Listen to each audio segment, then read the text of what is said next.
Happened, people? I don't know. The internet acting goofy, but I apologize. Let's get Justin back in here.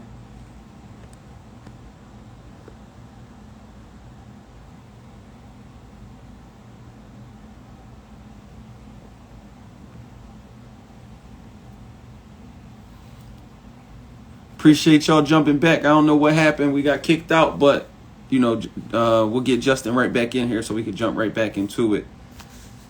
Hey Kim, what's up, Reg? Justin, I see you. I see you. Give me 1 second. Boom.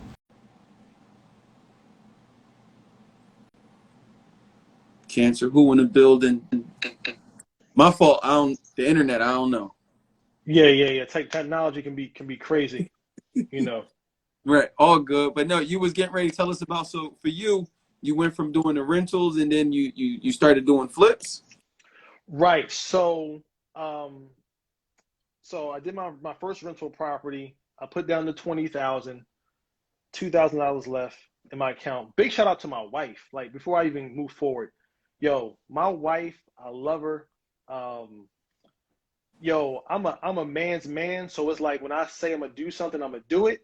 Hmm. And my approach to doing it though wasn't right, right? So because it was like, yo, I'm taking this bread and I'm doing it for my family, and it wasn't really a cohesive type of game plan, right? It was like, yo, I'm doing this, I'm a man, I got this, right? So she trusted me and loved me through it, and so we're here now, and it's successful. But the way I did it though was wrong. So word to the wise as a man, like, yo, talk to your wife, communicate with her, so that way there ain't no issues like, yo, how you just take the bread and don't tell me about it. So big shout out to my wife, love her, for sure. Can I piggyback off of that? Yeah, So absolutely. I know what you mean in regards to that. So it's like, hey, I got a good idea. I'm gonna do this because I'm doing this for us. I'm letting you know. I'm not really asking permission, but I'm letting you know. But Exactly.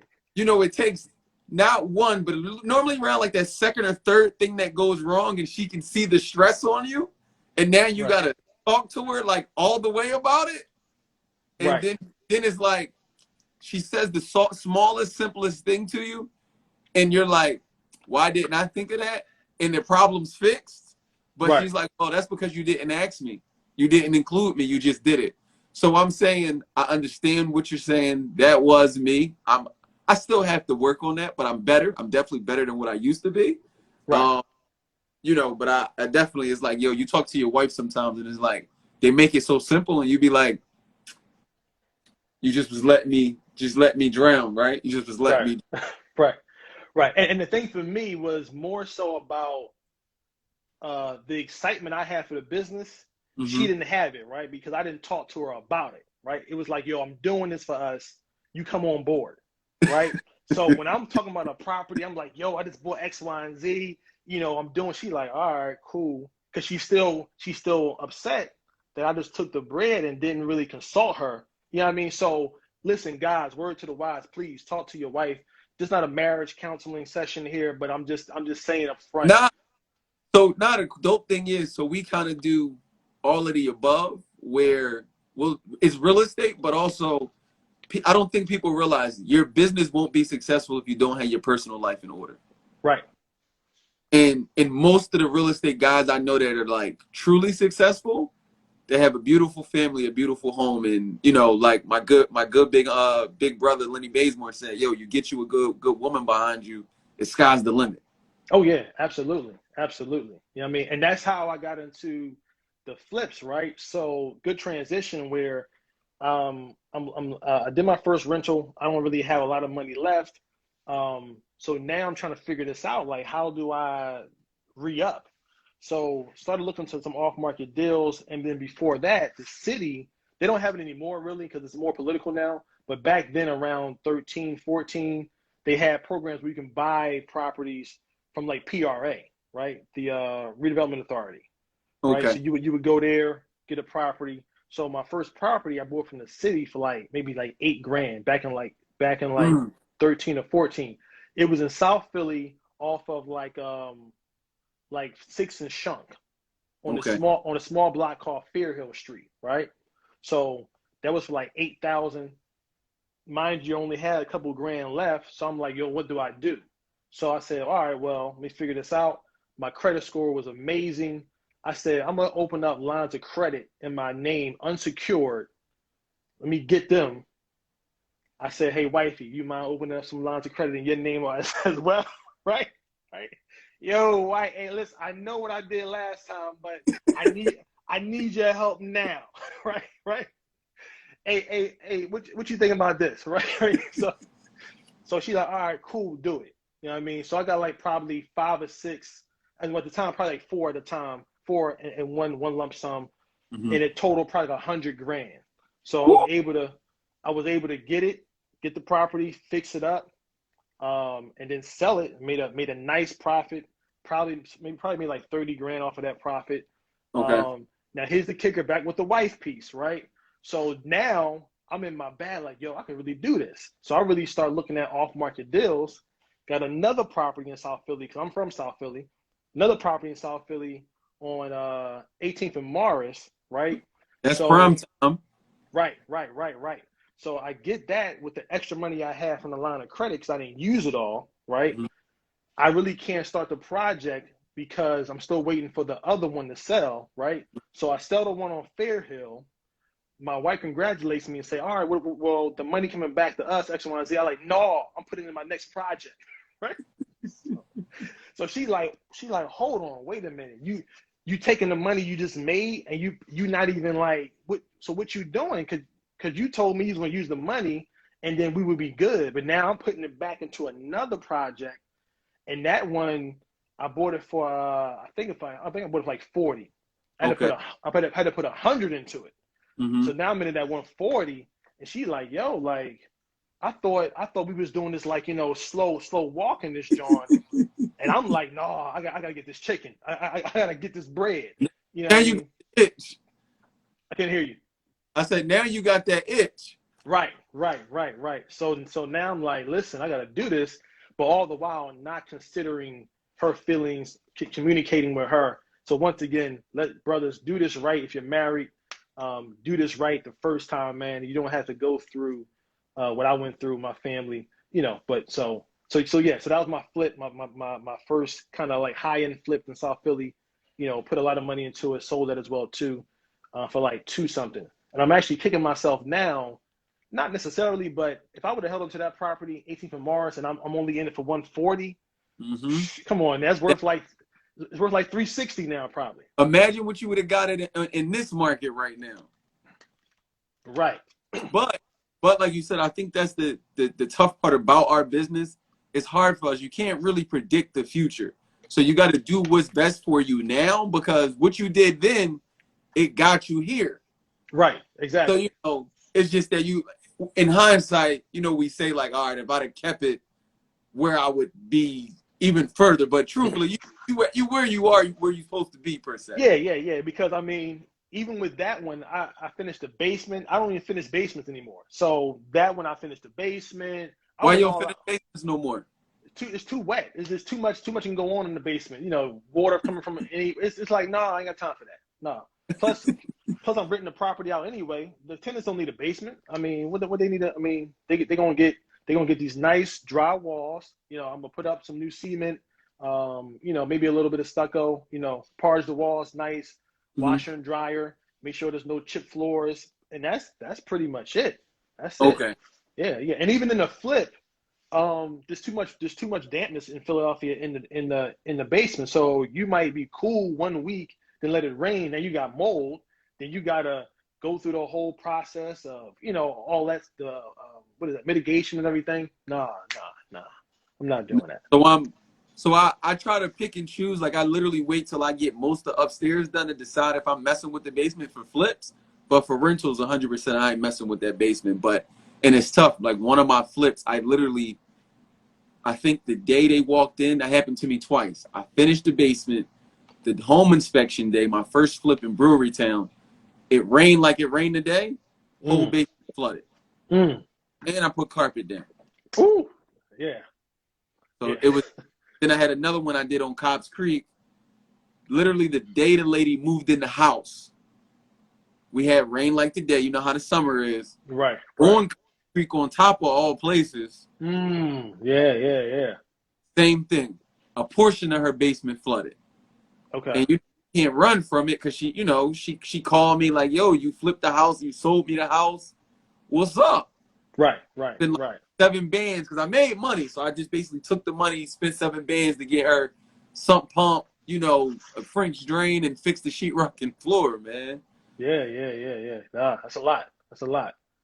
Yeah. So but go ahead. So you've been moving with the flips. Now you got your wife on board. Somebody else said, yup, Sharia just said, yup, first time the day of settlement. Ooh, look, them Mm. basements in Philly, beware. Listen, Get with my listen. guy Priceless Basements before you close them walls up. Let him do a walkthrough.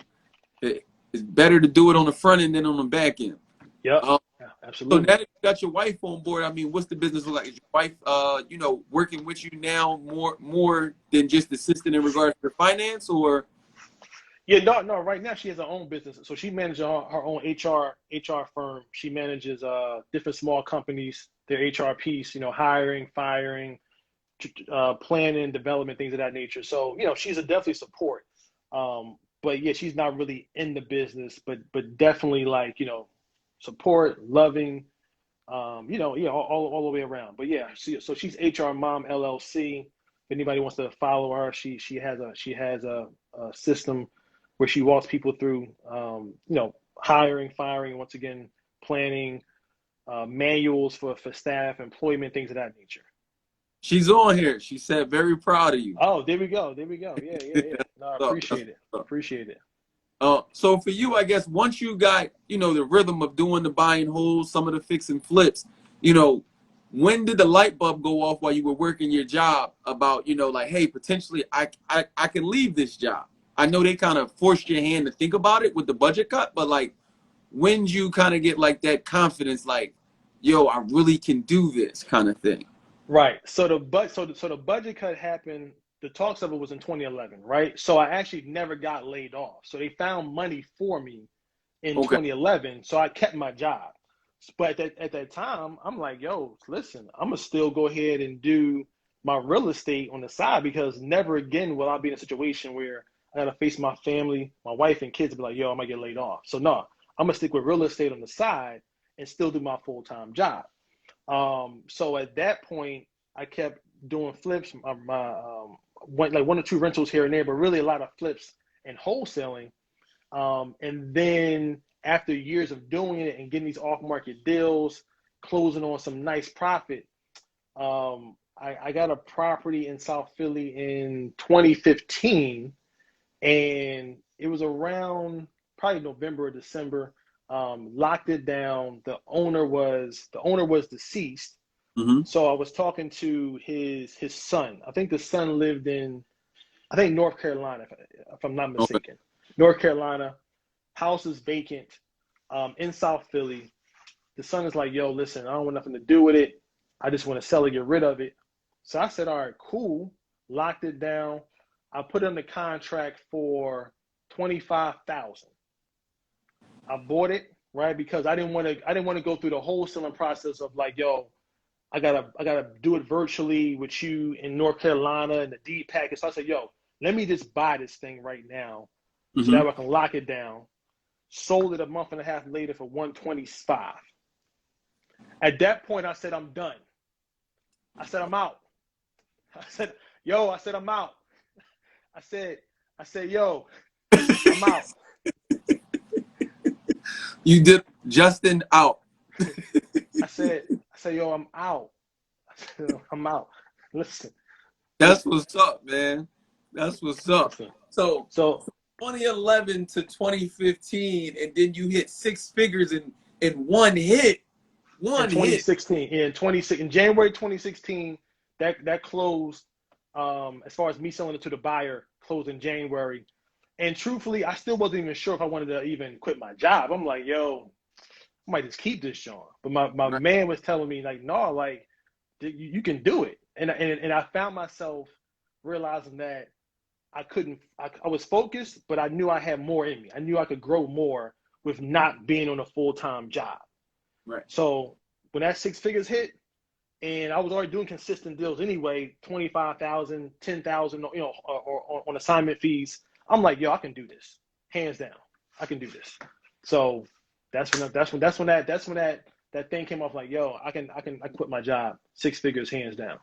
So can I pivot, right? Non-real estate, more so personal. So I'm just saying. So I feel like one of the things we don't talk about in the journey of entrepreneur chasing our dreams is, now that you got the money, how do you, one, stay focused, and then how do you not, like, I don't know, what's the word, go on a splurging spree because you have this money? Because a lot of people get money, right? Like right now, everybody running crazy. PUA money, SBA, PPP, unemployment. But we know how it go. You get Right. this money, you never had this type of money, give you 3-6 months. You know what I'm saying? You're gonna be, most people will be calling their job back. So I mean, can you share on how you stay disciplined to actually stay successful? So this is another thing with my wife and I, right? So she's more liberal than I am as far as budget, right? So I don't spend any money. Even before I had money, I'm just not spending money. You ain't gonna see me in the club popping no bottles. Nah. So I treat every day like I ain't got no money. I'm just like, yo, You I ain't eating got and out, you ain't ordering out. Nah, I ain't got no bread. Listen, I'm sharing somebody's Netflix account right now because I ain't trying to spend $10 on Netflix. So no, listen, I ain't got no money. Well, hopefully they're not watching this live, because you about to have to back pay them. Yo, listen, I got Disney Plus on somebody else. I got listen, listen, listen, man. I'm not playing no games. But to answer you seriously though, it's I don't even look at the bread, right? Because I know I have long-term goals, right? Now that doesn't mean that I can't go on vacation with my wife or do anything extravagant every now and then. But I'm not looking at that money like, yo, I can go ahead and buy, whatever bags they got out now for females or whatever it may be, right? I'm focused on my long-term agenda, which is to build wealth, which is to keep buying rental properties. And so if I keep looking at the money I do have and what's in my account and what I can spend and all that stuff, it'll get me off track. You know what I mean? For sure. Sharia is asking, you got a Hulu Connect? Hey, I do, but I can't put it on the live though. You know what I mean? Listen, my Hulu Connect got actually live TV on Hulu, so I'll be like, all right, I'm watching the game. Listen, it ain't the regular Hulu, it's the live Hulu. It's the platinum package. I got you. Not Exactly. so that's pretty dope to hear that. Because I tell people part of my journey was, like you said, you had these successes, especially these in the beginning, is up, down, up, up, down, down. And I had to learn the hard way. It wasn't until I actually had my kids, my first son, and me and my wife, we moved in together, that I realized, like, yo, I can't just be like you said. I would go pop some bottles, or I'd be out here, sneakers is like, it's still my Achilles heel, you Right. know, but I've been better where now, I'm putting money away for the mortgage. I'm putting money away for daycare and tuition. So long as I take care of those things first for me, I mean, for the family rather, I try to save a little smidget to help me with my splurging still. Yeah, yeah, no, no. I think I'm on an extreme like where I don't spend anything, right? So I'm not saying be like that, right? But I think for me, because I grew up in a household in South Philly where, grandparents and mom was there, but we didn't have a ton of money, right? So it's like, yo, like come from humble beginnings. So I'm not gonna go ahead and get Hasidity. No, I'm gonna stay humble. I'm gonna relax, and I'm gonna spend my money wisely. You know what I mean? Because you never know what could happen in this market, and now you got to pivot, and now you got, Jordan The ones and everything else. pandemic is a prime example, Right. and you survived it, and you ain't, we ain't have to wait. Well, you are not paying for the Netflix and stuff. I was gonna say, now some people, they had to cut back on certain things. So Right, definitely. right, right. But listen, I had to come back on Wi-Fi. You know what I mean? Like different things. Like, I'm good. You know what I mean? Things like that. Like even when my tenants stopped paying rent, a few of them for the pandemic, I had to wait until they applied for the COVID relief assistance to get the money back. But like, yo, I had to pay my mortgage, and so I had money But in my you business. did that. But you did that, and your personal household didn't suffer, which is amazing within itself. So definitely salute to you for that. Right. No, I appreciate it. And I still pay myself. So, you know, what I mean, my my LLC is an S corp, so I'm paying myself every month through payroll. So that Okay. PPP money coming in, you know, was coming in. You know, what I mean, because I'm doing the right things, you know, as far as payroll and things of that nature. Right, right, right. Nah, that's dope, man. That's dope. But like I said, I feel like because a lot of people you hear, yo, get the bag, and next thing you know, you see the social media, the cars, Yeah. the all the cool stuff. But I mean, I did hear you did say you do at least you take the family on trips. Your flex is not necessarily material things, but it's experience and putting things with your family. So I mean, Right. Right. Right. I'm there with you. So I definitely relate to that, man. Yeah. Yeah. Yeah. No, like it was like one time. I don't know if it was 2016 or 2017. I had another huge deal. Um, I don't know if it was like 30,000 or whatever it was. And I was like, yo, we're going to Disney. Let's go. Let's go. We ain't planning nothing. Yo, we going next month. Let's Right, go. We right. out. You know what I mean? And my wife was looking at me like, how Disney? You got to plan for that like 6 months in advance. Not Uh, not today, baby. nope. Not today. Let's go. We out. We out. We Look, out. we flying out. We not riding Spirit, and we staying on a resort. Whatever we want, we having it. Yo, I told them, give me the Lion King resort. I said, yo, give me that Lion King suite. We was whatever resort that was, the Disney John. Give me the Lion King suite. You know what I Okay, mean? You know, and a Disney passes.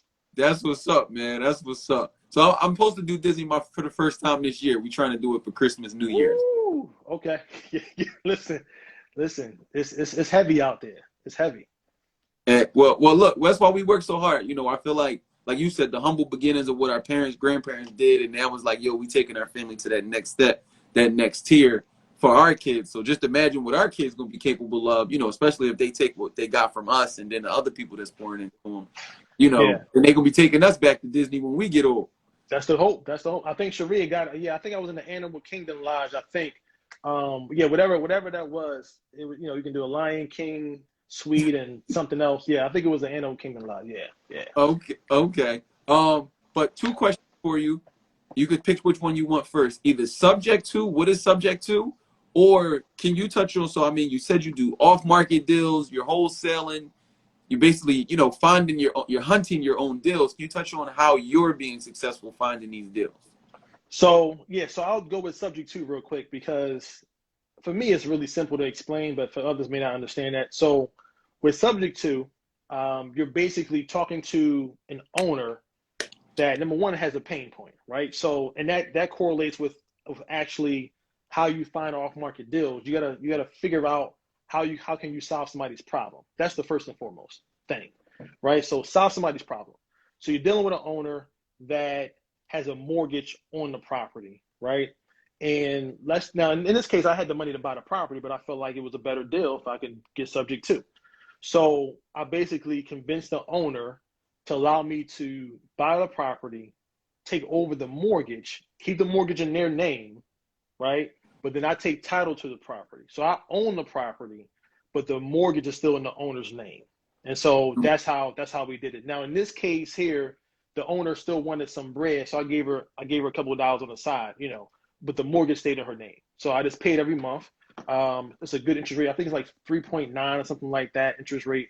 So once I fix it up, um, I might just keep it in her name for me, for a minute. The mortgage, even when I put a tenant in there, I might just do that, and then I'll eventually refinance it and go from there. So that's the subject to piece. So Um, in regards to that owner, their name comes off the title though. exactly. Yep. So you own the property. Yes. Right. So they can't sell or try to do any funny business because their name's not on that title anymore. They're only on that mortgage. Right. But you got to make sure the mortgage is not a line of equity line of credit.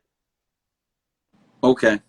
Right. Because at that point they can, pull some money out of the property because it's a line of credit. So you got to make It's sure that it's a revolving, right. yeah. You got to make sure that it's a standard mortgage, or maybe not standard, but it's a mortgage where they can't pull anything else out of the property. So Any equity. Yeah. Does it matter, I guess, does any title company work with you on that? Or, like, you need to vet the title company and make sure that they know how to do subject to deals? So the first thing is that you should know how to do it yourself because title companies are just there for the title insurance piece, in my opinion, right? So you shouldn't rely on a title company to kind of walk you through the deal. Now, if you're new to real estate, then yes, you should rely on a title company to walk you through the deal. But I find that sometimes I have to educate them on how I want to structure the deal Mm-hmm. because they'll mess something up or, oh, I thought so and so. No, no, no, no, no. This is how we doing it. Fix the HUD the right way. Put this on the seller side. Put this on the buyer side. Let's get this thing the right way. They're in charge of the title insurance and making sure everything is clear. But when it comes to make sure that everything is structured the right way, I'll make sure that happens because at the end of the day, if I'm taking on the property, I want to make sure that I'm covered on both angles. So yeah, so the title company, hopefully is knowledgeable of it, but essentially their job in subject to is to get a payoff amount from the actual bank to make sure that it's not over what you agreed to. And Mm-hmm. then they're creating the HUD, creating the documents, and then going from there. So something like that, I guess, are you teaching classes on subject deals and like how to find off market deals? You have a program or coaching that you do? Yeah, I don't like courses in the sense of charging folks for courses. And I've done it before, right? But I find that people need accountability and people need a mentor and guide. So what I started doing is coaching program versus selling the course, right? Because I can sell you a course all day long, charge you 500,000, whatever I want to charge you for the course. But at the end of the day, I find that people still need guidance, right? And if they just buy the course, then they don't have any direction. Like, all right, well, I had this content, similar to YouTube, but now I'll put it all together. You know what I Right. mean? So I'm doing the coaching piece so that way people can understand the steps and I can help them walk them through it versus the actual course. Okay. So for anybody that wants to get you, inquire about your coaching, how do they do that? So they can actually go to justinismycoach.com and fill out an application. I'm very selective as to who I decide to Work partner with. with and Mhm. work with. So at justinismycoach.com, application, fill it out, answer those few questions, and then we'll have a discussion and kind of go from there. For those who are interested, it's not about flashy cars or money. I'm looking for people that have my same core values: honesty, respect, integrity, generational wealth. Obviously, you're making money, but I'm not trying to work with anybody that's going to be on Instagram throwing up money and X, Y, and Z. I can't So, put the money to my ear and you know what I mean? nah. I'm too old for this. I'll be 40 in a few months. I'm too old for that. Nah, no. Jay-Z had a song about that, I don't know, a few years ago. And I was Right. I was like, I've never been on that type tip Right. where I'm holding money to my ear. Hey, that's just not me. Understandable. That definitely. So in regards to finding deals though, can you touch on that? So I mean, because it sounds like, like you said, well, you said it earlier. You said, I'm still finding $25,000 deals in Oh Philly. yeah. In Philly, I bought a property in what's this 2021. So I bought a property in early 2020 for 15 or 16,000 on Walnut Street, 58th and Walnut. All right, so keep going. Tell us more. Tell us more. So 4-bedroom house, right? 4-bedroom house. It needed to be completely gutted out, right? So Mhm. on Walnut Street for 16,000 or 15,000, whatever it was, I could have wholesaled that probably for at the time in 2020 in the shape it was in. I probably could have wholesaled it for maybe like 45, 50, something like that, right? I was like, no, I'm keeping this, John. Hands down, I'm keeping it, right? So I said to myself, well, you know what? I should go ahead and just flip it. I mean, fix and flip it, make some Mhm. bread. Then I figured out, this joint is zone multifamily. Wait a minute, RM1. we got a winner right here. Mhm. So I said, all right, well, you tell you what, I'm gonna make it a duplex, 2 on the top, 2 on the bottom. Rehab it. My numbers looking like I'm all in at about like 200. Mm-hmm. I got the appraisal back last week. It's appraised at 300. Listen, my top floor, I'm charging them 1350. Bottom is 1350. Hey, listen, it's all love. It's Mm. all love.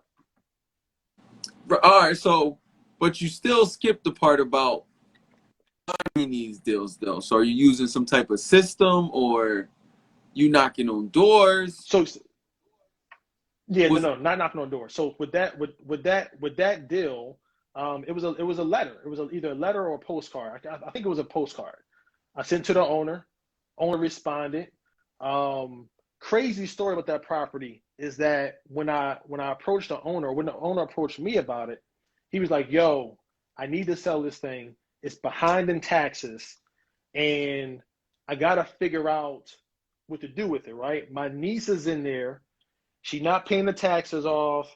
The water bill I think is getting up there and sky high.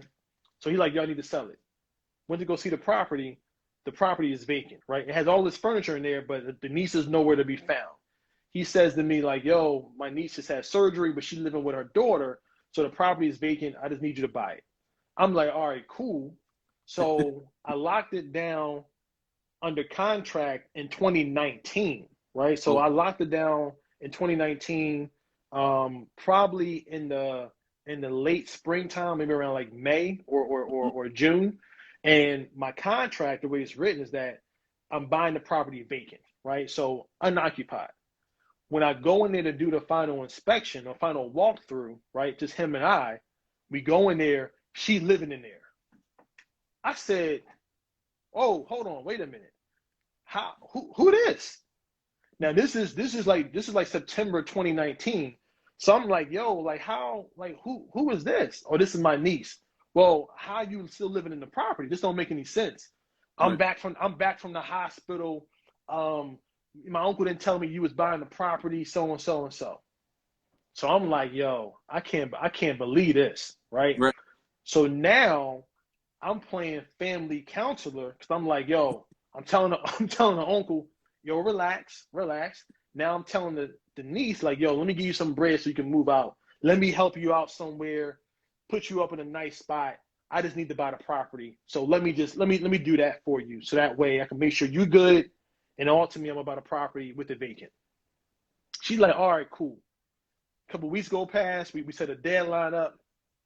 She ain't moving. Yo, we we She set ain't a even. deadline. She ain't packing. Yo, what's going on? Yo, I need another month. So now we in October. All right, cool. Another month come up. Are we good for this date? No, we ain't moving. Yo, what is going on? She Thanksgiving come around. she thinks she got rights. She thinks she got squatter rights. She kind of do though on the low because she been paying the bills. She got the alarm system in her name. Listen, she been there for like 10 years. So it ain't like she don't know him. That's his niece. But So 10 years and not paying that man. but she paying the other bills though. You see what I'm saying?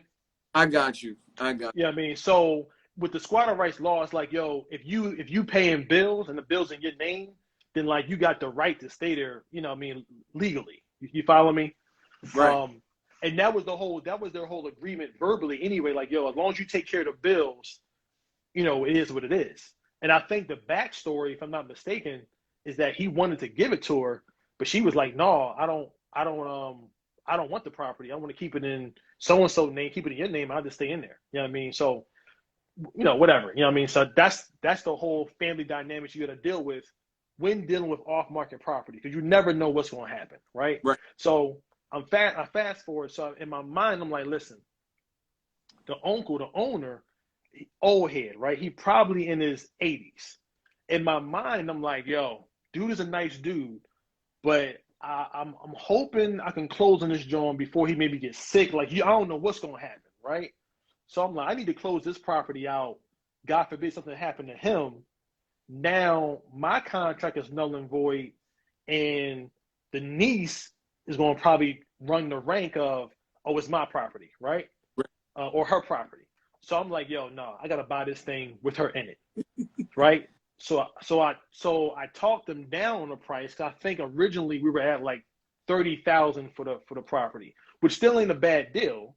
Right. But I talked them down. So I'm like, yo, I'm buying over her in there. I need a 14. I need 14 off of that, brother. I Right. need I need 14 off of that. So I bought it with her in there in January with the agreement that she would move out in a month and I would give her some money. She was like, all right, cool. A month came around. She's still like, nah. So now I'm like, listen, so now I'm like, yo, I own the property. I have a deed to the property. What is going to take you to move? Like, what do you need? Because money is not really the issue. She's like, yo, I got too much stuff in the house. I need you to box it up for me, and I need help moving. What? Hey, listen. So I'm like, all right. So I get my mom, and I told her, yo, get some of your friends, get a crew together, get this lady out this house, bag it up, box it up, get a mover, yo, get her out of the house. You got your mom involved? Listen, by any means necessary. I'm not playing around. This not a game. Did you at least pay mom? Oh yeah. I paid the whole crew. I paid her and the whole crew. Yeah. Uh, I made her the manager, so I get her a little raise, right? I get her a raise, and everybody else is like, "Yo, you getting X, Y, and Z an hour, but mom, I'm gonna hook you up. I'm gonna give you a little raise, just so that way you can, you know, what I mean, you good, right. yeah, Right. you know what I mean." So you gotta remember, I mean, although 16 grand it's not a lot of money, but the bottom line is I got 16 grand tied up, and I Yeah. can't do Right. nothing with the property. I can't even start fixing it because you in there. So Right. we start moving her out. We get her a rental unit, a storage unit, rent that thing out, right? COVID happened. She said, I'm not moving. The pandemic hit. She said, I'm not moving. I said, yo, at that point, big shout out to my wife again. She heard me talking to this lady reckless on the phone, not cursing, because I don't do that. No, I know But she took you there though. She yeah, took you yeah, there. yeah. But it was a stern voice. It was like, yo, like how you disrespect me? Like you don't know where I'm from. I'm from South Philly. I listen, don't play around. So she was like, yo, just chill. So yo, I had to pray about it. I had to just be patient. And then through patience, man, nothing else, she was like, I'm ready to move out. After like a month later. So she moved out probably in April. I had to get the people to come back and help her move her stuff. Is So this overall, posting? yeah. Yep. So Justin's page, scroll down. He's got pictures of the house and but it's still, she left stuff in the house. she left, yo, listen, that's the crazy part. We packed up like at least 3 loads on a truck, right? To move her to wherever she's moving to. She still has stuff on the property. If I could share my screen, I would show pictures on this, John. But like, yo, she still has stuff on the property. It was ridiculous. So, we did that, and that was in April. So then at that point, got my plans together, got my architect together, drilled up blueprints, and made it a duplex. And it took us about maybe, I don't know, maybe 6 months to complete the project, maybe a Okay. little longer than that, just because it was a huge project. We had to gut it out completely, frame up everything. Mm-hmm. I mean, we did everything, top to bottom. Separate appliances. I mean, separate mechanicals. HVAC. So when I do a rehab, I'm doing everything from top to bottom, everything new HVAC, new 200 amp service. Recessed lighting, new floors, kitchen. I'm going all out because I need that high appraisal to justify, me keeping it instead of me flipping it, right? Because I could have Right. made, I could have saved the headache, right, of going through the niece, the uncle, moving her out, and everything else. I could have saved all that headache and made 35,000 by just wholesaling it, right, and Right. been done. But now I'm in it at 200. I got $100,000 in equity on the property. Got my tenants paying me $2,600 in rent, and the mortgage didn't even start yet, right? Because the mortgage don't Right. start until I get my refinance money, right? So now I got 100,000 in equity. I got my tenant paying me $2,600. But once the mortgage starts, it'll probably be around $1,200 a month, just the mortgage, Right. right? Then on top of that, I went to the city, got a tax abatement, right? Mm. So my Mm. tax abatement is love because I got all my expenses, and on my permit I got what I really spent, Mm. the hundred and I think maybe I think 180 something like that. So that's on my abatement. So my taxes are real low. My insurance is low because what I do is I put regular insurance on it, right? And then I fill out a form through my insurance company showing what I did. They give me a discount on that.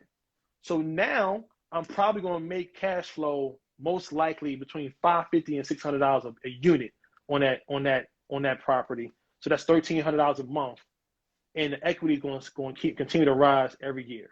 So is it worth the headache?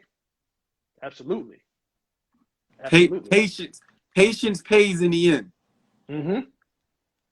And then with that tax abatement, I guess you did all. So you did the tax abatement, permits, did the change the use of it, got over the counter variants. Right, right. Yep, yep, You, yep, you yep. didn't go in front of the board and all of that, right? No, no, no, no. Because it was already zoned multifamily. Right, right. Which is Yep. beautiful. All Yeah, right, well, she put State Farm. Yep, absolutely. State Farm is the way to go. all right, that's what's up, man. I'm definitely glad to hear about these successes and hear about your journey, man. It's definitely dope. Did anybody have any questions that we missed? I don't think we missed any questions. Everybody just hype about these bag plays you've been running. You know, be careful. You might get a couple new cousins and a couple new cousins. You know, Christmas season right around the corner. Hey, listen, man. Listen, I'm giving value though, man. So, anybody want to know and really want a blueprint on how to do this? I'm giving out a free course. Like I don't charge for my courses. So, anybody want a free course on this? I got a 4-part series. I'm teaching it. Just shoot me a DM and say blueprint, and I'll shoot you over. I'll shoot you over the course, free of charge. It's free content. So if you want the course, it's a mini course, 4-part series. Just shoot me a DM, put the word blueprint in it, and I'll make sure I send it over to you ASAP. Probably tomorrow morning. I'm gonna go watch the game, the Bucks game, and see who winning that. But definitely want to do that. It says, do Justin still hoop? Absolutely. You a hooper? Oh yeah. No, But absolutely, we man. you ain't mentioned that. Oh no, listen, man. Well, so right now I keep it on the low because my wife want me to kind of chill because I hurt my back. I hurt my back a while ago, right? We So hoopers can the never get a game up. We never can give it up. listen, listen. The running joke in my house is like when Dad go play basketball, I come back with an injury. So either my back is hurting. At one point in time, my pinky it was like this. I had to get a stent. So so I haven't played ball since COVID. Probably maybe like 6 months. Something like that. Because we used to play at my daughter's school in South Okay. Philly, all the dads. So like the 40, 35 and over. We used to Right. run every Monday night. That's the Um, that's the runs. That's the yeah, run you need. that's the runs. You know what I mean? 35 and over, give an elbow or two. You know what I mean? You know, and it's all. I'm a defense guy, so I'm playing defense. I'm in your grill. I'm talking trash. You know what I mean? That's what it is. That's You what's know. up. That's what's up. You know. That's what's up. Well, not Reggie would just mention that. You know Reggie Bullock? Oh yeah. I used to play in this church basketball league. This is probably like 10 years ago. Okay, okay. Yeah. Absolutely. Yep. That's what's up. That's what's up, And man. he do real estate now too, right? I think, right? No, so he does. He's another. So actually, I'm interviewing Reggie next week. Okay. Good. Yeah. No, Reggie's a good dude, man. Reggie's a good dude. I haven't seen him in a minute, but Reggie's a good dude for sure. Nah, definitely. Well, so that's my thing. I've been connecting with a lot of good brothers, especially dads. Especially during the pandemic, we kind of was cooped in. That's why I really started doing these lives. Because like, man, I need to be around people, and I'm a student of the game. So if it ain't basketball, real estate, family, like that's my thing. Right. No, absolutely, man. Absolutely. Um, I mean, listen, so here's the thing. If people want to know how to even find off market deals, I'm gonna give them something right now, really simple. right? Wherever you live, go drive in that neighborhood like tonight or early tomorrow morning when the sun is like almost rising. Mm-hmm. Take down the addresses of those properties. Come back home, right? So all right, so hold, let me slow down. You drive around the neighborhood, right? It's called Drop for Dollars. You can YouTube it, but I'm just giving it to you right now so you can understand how it works, right? This is how I Mm-hmm. got started in South Philly. You go in a neighborhood that you see development in, right? So when you start seeing properties that have new construction in your area, whatever it may be, go to those neighborhoods, right? Then you're gonna drive around in those neighborhoods, look for vacant properties or vacant land, right? Or properties that look crazy from the outside. You're not sure if it's vacant or not, but Right. you know from the outside this joint look a little scruffy. So it might something could be wrong, right? You take those addresses down, write them down on a sheet of paper or your notepad, whatever. Take them back home to your lab, look them up in public record, who owns the properties, right? Then you send that person a letter. Boom, send them a letter. Hey, my name is Justin Green. I want to, I'm looking at properties in your neighborhood. I would love to buy your property from you for cash as is. I don't care if there's any liens on the property. I don't care if there's any judgments. I'm gonna walk you through everything because I'm a cash buyer. Hit me up if you want to sell your property to me. I would love to talk to you about the property, and also I can close in probably 2 to 3 weeks. Right. Put it in the mail. Boom, response come back to you. You talk to the owner. You negotiate the deal, and that's it. So you still doing it that way in regards to driving for dollars, yellow letters or white letters, handwritten, typed up, and do you follow up? Like, do you have a system in regards to follow up? Like, yo, I'm gonna send it out Monday and send another one out Friday. So I don't do it myself. I got these young boys that work for me that's doing it. So I'm getting old. I'm not doing it myself. I'm not. Listen, I've been in the street. Nah, I'm not doing it myself, right? Okay. So I got these young boys that work for me. They know what to do, right? So once you start scaling up, you can start putting together trainings for people, and they can just follow your trainings, right? So Right. it's a simple process. Whether you're doing a video, whether you are doing a spreadsheet, whatever you're doing, you're putting together training for them so they can follow your lead without really having that many questions, right? They can have questions, but obviously if they're following your video, you're teaching it the right way, they Right. can go through it like that, and they just following what you're saying. So then at that point, you're doing a follow-up process where maybe you're hitting the person once a month, depending on what it is, right? I mean, if you see a property is vacant, you might want to hit them up, every 30 days, right? If you feel like the property needs some work, but you're not sure if it's vacant or not, maybe you hit them up every 90 days. So it's really about the severity of the property. What is happening with the property, and how can you touch that owner, sooner than later? Gotcha. So my last two questions for you. One, the next 5 years, where do you see it going? Like, what is like your goal in the personal world? Good question, man. So in 5 years, I definitely want to continue to buy more rental properties. So I'm looking now to systemize my rental business, right? Because I keep growing in units, but I can't duplicate myself. Like I can't. Not. I'm not sorry. I need to. Right now, I'm not doing that. So it's still me.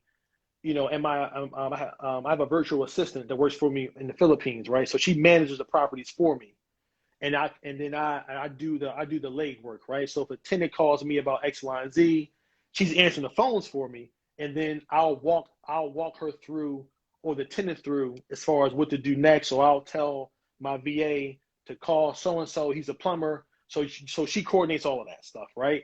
Okay. But what I need to do is systemize it, right, where I'm totally out of the business and it functions on its own, right? So the VA can take it, do the intake, and then run with the maintenance request, and then talk to the plumber or electrician or whoever, and just handle it instead of me doing everything myself.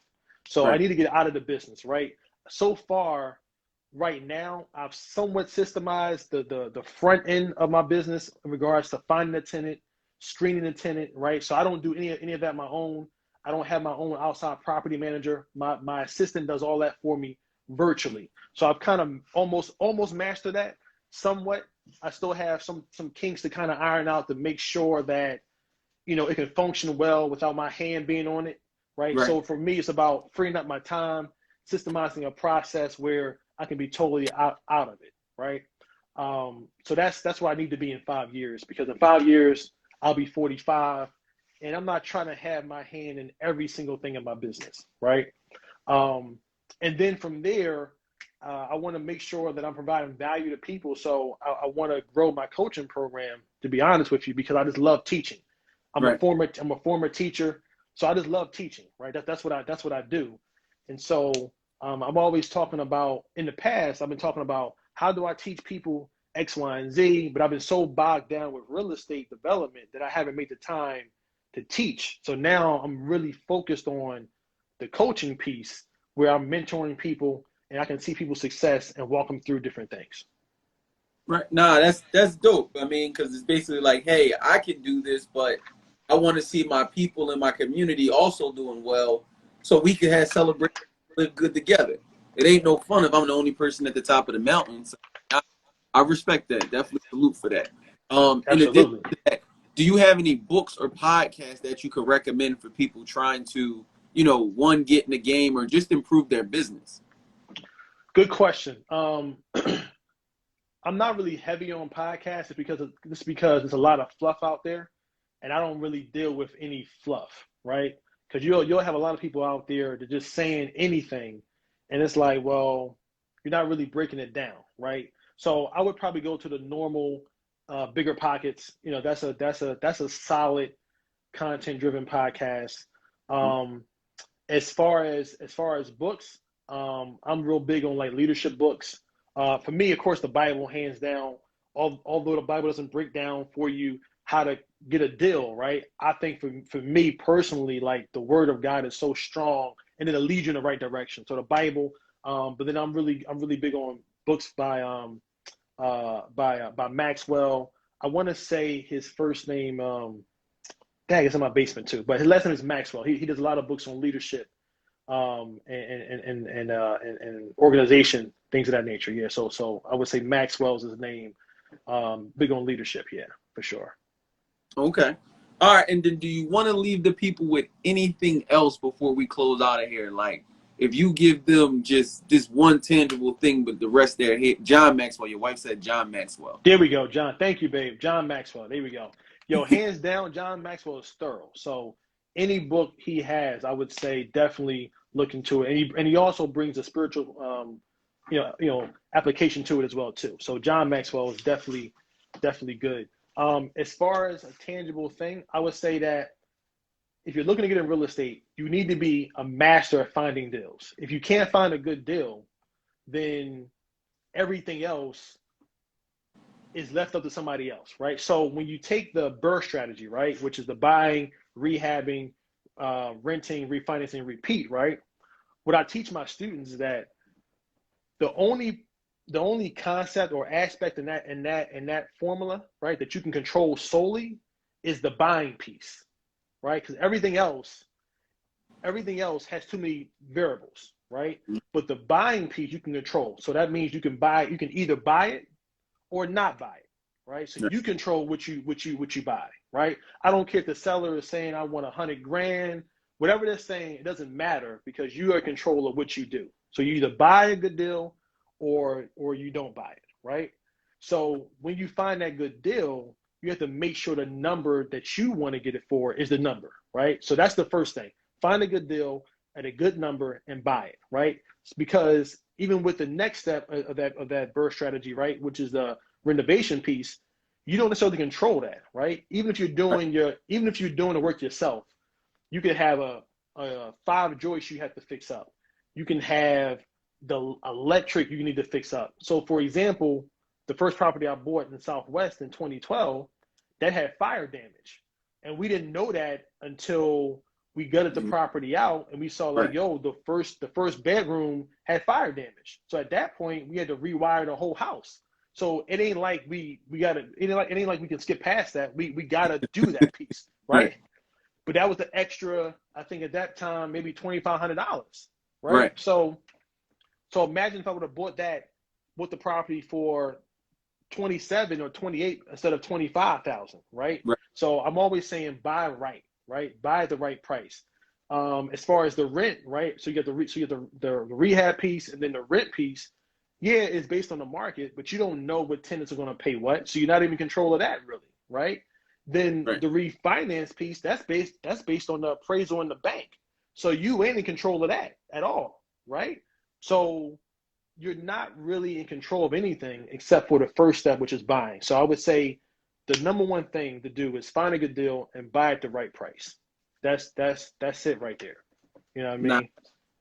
that was major right there within itself. So definitely.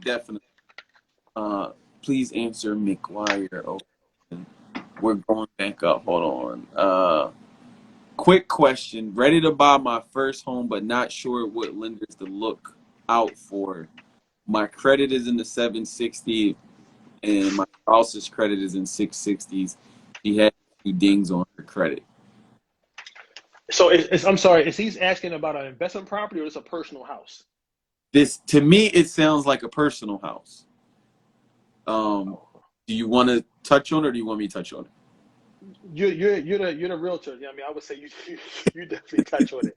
You So, definitely touch so on it. Fire, one, I would say DM me so we could set up a conversation. But to answer your question in regards to the situation, so one, what you want to do is consult with I would say a realtor, before you talk to a lender. So like you can figure out your game plan of what you're trying to achieve. Like Justin said, is this going to be owner occupant? Or is this going to be a situation where you might even want a duplex versus a single family home? You're going to be in the house for 3 years, 5 years, 10 years. But in regards to the credit, so if you're both going on the loan, they're going to use your wife's credit and not your credit because she has the lower score. When it's two people on the loan, they take the lower score out of the two people. So my recommendation would be use your credit if your income is strong enough to get you what you want. Use your FHA loan, or your conventional 3%, 5% down, but then save her loan to buy another house that you guys can rent out. So, that will get you in the game. If you can get two credit, you basically got two social security numbers that'll get you two loans instead of putting it all in one, putting all your eggs in one basket. Hopefully that answered your question. But like I said, just DM me, let's set up a time to talk. But the short version of it is, get with myself, we'll connect you with the lender. And also to have your wife consult with, somebody that does credit, because depending on what's on her credit, see if she can get her credit repaired before she applies. So, I mean, technically her score also is good enough to be pre-approved because, as a first-time home buyer, you really only need a 620, 640 credit score. So if her score is really a 660, she's still in good shape. But if you're trying to put the two of you on a loan, they're going to use her credit score over your credit score because they take the lower score out of the two. But I know, if I had two social security numbers, I buy one house to live in, preferably, the nice house that we live in, but I buy whatever I can afford with the other mortgage and, use that as my rental income to, get in the game with little money out of my pocket. Right. And listen, let me say this real quick, and this may stir up some stuff, right? Um, but for people that want to get into real estate, right? Mm-hmm. You don't have to house hack. Like that's not a cool thing, in my opinion, to do. Mm-hmm. If you want to do it just to do it, then cool. But you don't have to get into it by house hacking, right? That's a term I think, in my opinion, that has been created over these past couple of years. It's like, yo, I'm just gonna start house hacking. Like, no, if you really want to live with somebody else, then you can do that and live at the top or whatever you want to do. But truthfully, you don't have to do that. You can go ahead and do other ways of getting into real estate for your first time other than house hacking. Because I think people think that that's the best strategy because they don't know the other ways. But you definitely don't have to get into house hacking as your first property. If you want to just do it just to do it, but you don't have to do it. Janelle said house hacking. So so, but I feel like you you didn't expand on that. So I need you to expand on why you don't like the house hacking method, right? Outside of there's another option. What is the So turn? so I don't so let me say this. So I'm not against house hacking, right? So I'm not against house hacking. House hacking is basically when you buy a duplex or even a triplex and you live in one unit and rent out the other ones, right? So I'm not against it. I'm against it for people that think that's the only way to get into it as a newbie, right? That they just feel like, yo, I'm gonna do this, and they don't really want to have a tenant under them or on top of them, right? But they're just doing it because that's what they hear about, and it's like, yo, that's what I'm gonna do, right? If they really explored the different options and understood that house hacking or buying a multi-unit and living in one and not the other, right, is basically a lifestyle, I want to say, right? If you don't mind doing it, then cool, but just know there's other options, such as using your credit line to buy properties. I'm really big on using my credit line for my credit cards and buying properties that way. I'm really big on doing unsecured line of credit and buying properties that way. I'm also big on actually using your actual business line of credit to buy a property or deposit, right? So there's so many other ways to do it other than house hacking. I just think that people limit themselves when they say, yo, I'm gonna do house hacking because that's what I heard about and that's what I think I'm gonna do. So can I give you pushback? Yeah, absolutely. Go ahead. So I'm saying you're right, right? But I'm saying I think the piece that we have to keep in mind, at least in my experience with dealing with clients, right? Whether it's single family, and so when I say house hacking, I'm saying it doesn't necessarily have to be multifamily. It can also be single family. Um, I always tell people, yo, you just need to get on the board. Once you get on the board, it's kind of easier to maneuver, right? And maybe we can touch on this. The challenge is most people starting out, they're the first generation home buyer in their family. They don't have a family that can give them money, let alone their credit is, I'll say it's average, right? At best, right?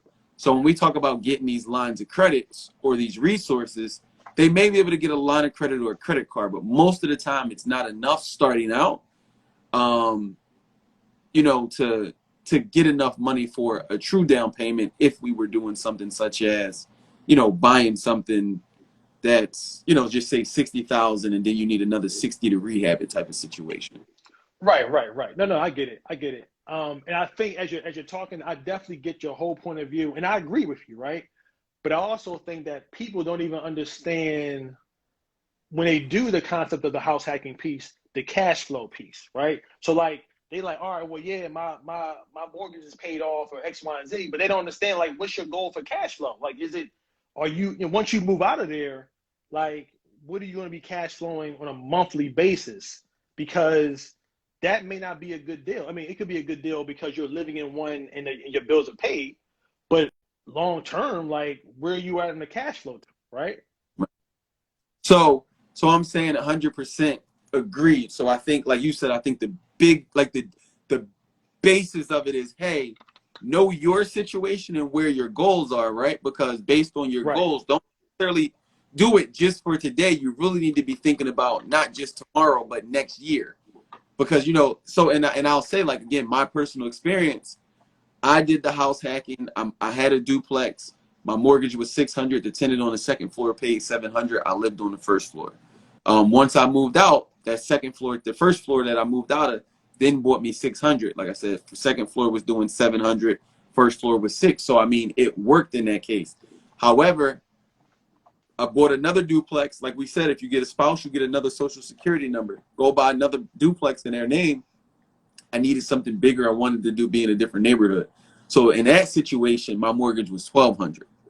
My rent was only coming in was only 800 at the time. So I had to bridge the gap, but I basically got to live, you know, Gotcha. my, my Right. personal expenses were down.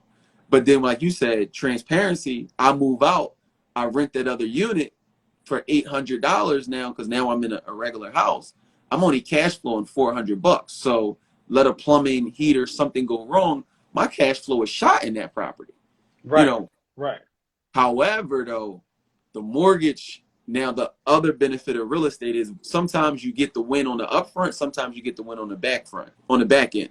So now that duplex is being paid, my son is 6, so 6 years of pay down and appreciation. I bought the house time for 130. Now duplexes on my block are selling 170, 180 if I was to sell it today. In this Right. market, I can't even get 200 the way the market been crazy. Right. Right. Right. Which is Right. funny because now my tenant on the first floor, he was there before I bought it. He finally is moving out. They bought a house, they're moving out, man. And I'm on the fence about selling it because I'm like, I could get, like we talked about, I could get that bag right now when I could go stay at Animal Kingdom in Disney, you know what I'm saying, fly the But whole first class, but right. like, yo, maybe I just sit tight and wait because if it's getting better, you know, Right. and I'm Right. Right. using that house for a home healthcare business. If I could get somebody to help me get that set up, I think that property be perfect for a home healthcare business. Yeah. Yeah. Yeah. I mean, I think you hit the nail on the head in regards to the back end, right? So what people Mm-hmm. don't understand is that for me, because I do full rehabs, right? Mm-hmm. My depreciation is crazy on my taxes, right? Like, yo, my accountant needs to win a gold medal for what he be doing on my taxes, right? So it's like, yo, I made X, Y, and Z, and my accountant's like, yeah, you know what I mean, we took it all off, you know, deductions. I'm like, how y'all do that? He's like, yeah, because you know you continue to rehab, full rehabs. We're taking, I don't know all the terminologies, right? But it's like, yo, we're taking, you know, depreciation assets and we're bumping it up some and making it fat. I'm like, all right, cool. Just do what you got to But do. we are not accountants. We are not licensed professionals. Please, this is not financial advice. Right, right. No, it's definitely not. Talk to your accountant for real. But I will say, when it comes to me, the way he's hooking it up legally, I'm not trying to get into no schemes or Right. scams. Legally doing it on paper, the rental properties are the way to go for long term because there's so much value, right? As you mentioned, you know, as you're paying the mortgage down, right, the appreciation should be going up, right? And then on the back end on the tax side, your tax strategy, it's like depreciation is like crazy, and you can actually like get major deductions from that. So yeah. Okay. And I love what you just said. Yo, we not doing no schemes. We are legit doing real tax strategies that work Legitimate. through real Legitimate. estate because people don't know, yo, you got to pay to play. So if you don't show Uncle Sam the proper taxes, you can't go to these banks and get no bags. Right. And It's listen, nothing, it's nothing like having that decent credit, the assets with the leverage and, you know, everything you need on paper so that you could go to the bank and get $50,000 at any given moment. right. And listen, here's my suggestion. And once again, I'm giving my opinion. Stop paying your homie to do your taxes. Pay an accountant a couple of thousand to do your taxes for you. Hands down. Stop getting your homie to do it. And you know, I'm gonna go my homie charge me $100 so I can get this refund. Dog, pay your accountant a couple grand to get this joint done and done right. Come on, y'all. You know what I mean? Then you good. There's no, you know what I mean? You good because the banks want to see that stuff at the end of the day, right? Right. No, nothing against your homie doing taxes, right? But that's the, I mean, I haven't done, what is it, the easy, the 1099 easy, or what is that? 10 with 10, what is it called? The 1080 or something? Easy form you talking about? Yeah, I haven't done easy form in a long time, right? Okay. So I don't even know what that looks like anymore. You know what I mean? I'm you know, you get your K1s together, you get all this stuff together. So that way you can make sure that it's legitimate. You can go to the bank and say, yo, this is what my business is bringing in every month. And then you can start moving forward with your business account, your business lines of credit. And then banks start sending you letters like, yo, you know, open up account in so-and-so name. So I get letters all the time. Yo, you know, Green Investment Group LLC, open up an account. I'm like, nah, I'm cool. But I could do it because I have everything lined up. Yeah, you know what I mean? Got you. All right. Well, once again, Justin, thank you. What's your wife's name? Corinne. Corinne, we appreciate your support and all the information you've been dropping in the chat. I'm gonna definitely send you a follow because I mean I don't know if your wife does the HR stuff on the real estate side and some of the other stuff, but it's like I slowly been getting my ducks and stuff in order. So I definitely love to connect with her, see how I could help share her with some other people and maybe how she could help me in my business. Yeah. No, she does real estate. She has accountants on her team. She has a marketing firm as well too on her team. Well, not on her team, but she's a service to them. Financial advisor. So any company she can definitely work with for sure. And for those that just joined the live, if you want my free mini course, shoot me a DM now that says Blueprint. I'll make sure you get it. It breaks down the steps that I took to actually create a rental portfolio to bring in six figures for the year. So it's free of charge. I'm not charging for it. I just want to give value to you. So if you want the blueprint, just shoot me a DM that says Blueprint for sure, and I'll make sure I get it over to you. Well, definitely salute to you, King. Definitely looking forward to continue seeing your success in your journey.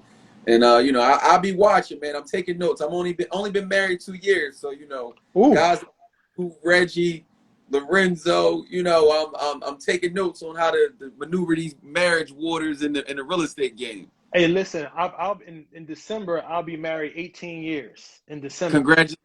Congratulations. Listen, it's a journey, bro. It's a journey. It's a journey. A It's a beautiful journey. journey. A beautiful journey. A beautiful journey. Right. Absolutely, a We can't beautiful forget journey. the beautiful part. Right. Beautiful. Right. Yeah. No. I mean, listen. I mean that with all respect. Listen, she upstairs right now, so I'm gonna say it's a Oh no, beautiful. no, I understand. It's a beautiful. It's a beautiful journey for sure. And I will say one last thing is that when you're going through it in your marriage, definitely utilize therapy. Hands down, it's been a great impact in my marriage using therapy to figure it out. You know what I mean? And I know for me as a black man growing up in South Philly, I was like, man, I ain't doing no therapy. Like, why am I sitting down talking to somebody and I gotta pay you to talk to you? Nah, Right. I'm not doing that. That don't even make any sense to me. I gotta pay you to help me solve a problem. Nah, I can figure it out on my own. You know what I mean? I can call my man up. Yo, she tripping today. Yo, you know what I mean? She tripping today. What's going on? You know what I mean? But therapy, man. So I don't want to keep you on the line too long. But anybody that's going through it, man, definitely utilize therapy. Father Drew, he's famous, man. He on here, Father Drew, my Look, the man big Drew. that's another one. That's another one. Yeah, for sure. But definitely, oh yeah, almost forget. So make sure y'all hit Justin DM on Blueprint so you could get his course. But once again, drop some emojis, some fires, some high fives for Justin for reaching his 5 years being a full-time entrepreneur. So Oh once man, again, thank you. congrats for that, man. Congrats for that. Thank you. No, I appreciate it. And listen, and have me on again, man. Anytime. I'm here to bring value to people. So have me on anytime you need to, man. Let's Nah, we connect. gotta connect with the dads group, man. I gotta get you in the dads real estate group with us, man. We could, and it's a couple of us in there that hoop. Well, try to hoop still. So Gotcha. and we don't get too crazy, so we can make. We got to get back to the houses. That's the one thing we got to get back Right. to the house. Right. Yeah. I think you sent me a John when I was cleaning a block or something. I think I was out of town that weekend, and I saw the picture like Rico was in there. I know Rico. Yep. A few of the brothers that's in there. Khalid and so yeah, for sure. Right. Oh, I got to check on Father Drew actually, man. He tried to play ball with the young bulls, man, and almost tore ACL. I seen that day, man. Out there balling in jeans in the Pumas, man. Right. I got you, Drew. Drew, DM me your numbers so I can send you the invite. Oh, So and I think Drew is celebrating an anniversary. I want to say he got last week, 15 years. Yeah, I want to say it's right. 15 years. I think. Yeah. So big Yo, shout out to Drew. Black love, man. We got to get a Philly podcast for real estate and Black love. That's what we need. Absolutely, man. Absolutely. And Yeah. Drew, another one. I hope you don't mind me sharing in public, but we was talking about therapy. I think last summer, him and I went to a barbecue, whatever. We was together, and we was talking about therapy. So like, that therapy thing is serious, man. Seriously, you got to talk. You got any recommendations on where to find a therapist, how to find a therapist?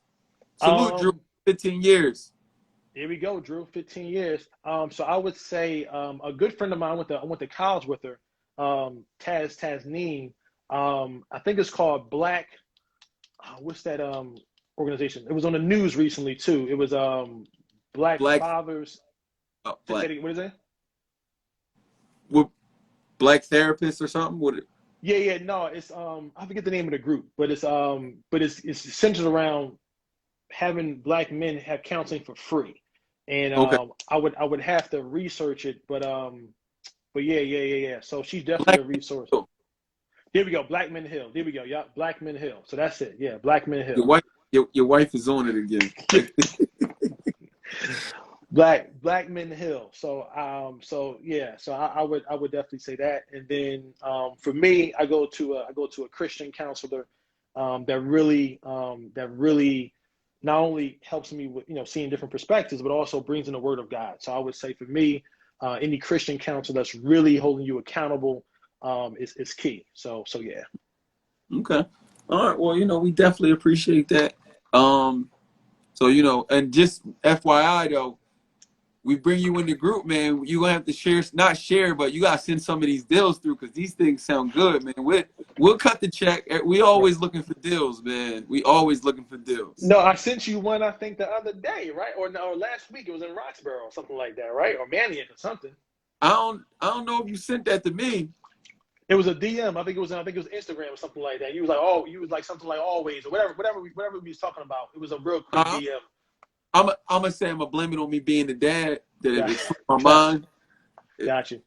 But I cherry pick a lot, so I'm a cherry picker. So the ones I want, they are to me. I don't even put them out there like that. Now, look, I understand how it goes. Cause look, I'm the same way. That's why I became a realtor. Let me get them Right, first, and then if not, I can't buy everything. But as long as I can make a couple dollars, y'all eat, I eat. It's a win-win. right. Absolutely, Now, absolutely. salute. Well, definitely salute to you. I'm gonna let you get to your family. I'm gonna do the same, man. But thank you again.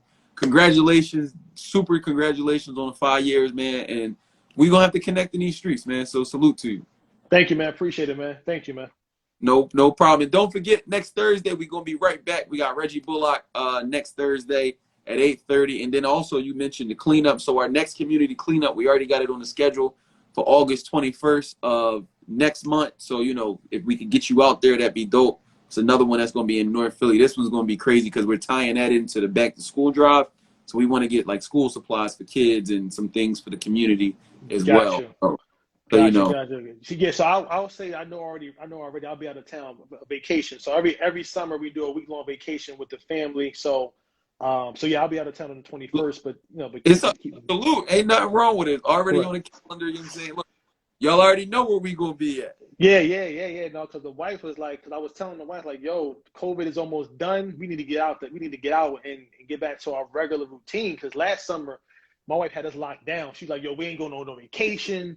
She locked us down hard. So I'm like, yo, we can't even go out like. She's like, no. So this summer, I was like, yo, we doing We vacation. turning up. We got She was like, yeah. I was like, all right, here we go. Boom. I was like, here we go. Here we go. Here we that's go. man. Well, definitely Yeah. appreciate you, man. Go do your thing. And like I said, we'll be talking. So I'm gonna DM you after this, and Father Drew, I got you. So we'll be talking. Cool. Thank you, man. Appreciate it. No problem. Talk to you. Have a good one. You too. Peace.